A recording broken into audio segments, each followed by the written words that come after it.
So, by now, alam niyo na siguro yung concept ng similar triangles. Pero alam niyo ba na meron din tayong tinatawag na similar parabolas? Ano yun? So, alam na natin na kapag meron tayong triangle like this, pwede nating isolve yung value ng y using the concept of similar triangles. Pwede tayong mag-ratio ng corresponding parts ng triangles. So, for example, this over this is equal to this over this.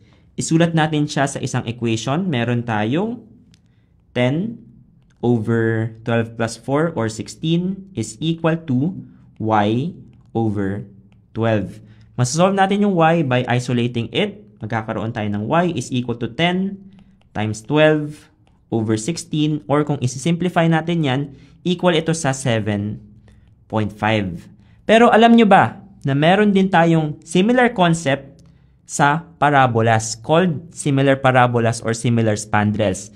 For example, meron naman tayong parabola like this. Pinapasolve sa inyo yung value ng y. Halos ganun din yung process natin. Magre-ratio tayo ng corresponding parts ng parabolas. So, meron tayong 10 over 16 is equal to y over 12. Now, meron nga lang tayong twist na gagawin.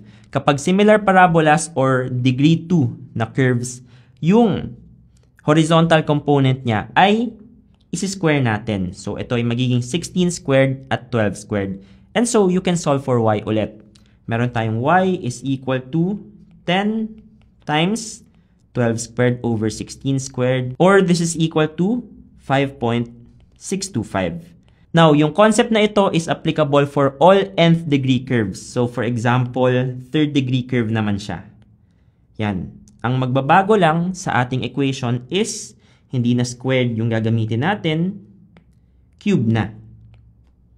Yan. So, solve nyo na lang as an exercise kung ano yung magiging sagot kapag cube na ang ating curve. Ang only condition nga lang para ma-apply natin yung similar parabolas or similar spandrels is that yung vertex ng ating curve ay dapat common sa dalawang spandrels natin. So, for example, yung vertex na ito ay common sa spandrel na ito at spandrel na ito. Hindi natin pwedeng i-apply ang similar spandrels kapag ganito ang case natin. Yan. Yung spandrel na ito at spandrel na ito, hindi natin pwedeng applyan ng similar spandrels kasi yung vertex ng main curve ay nandito at hindi niya tinatouch yung dalawang spandrels natin.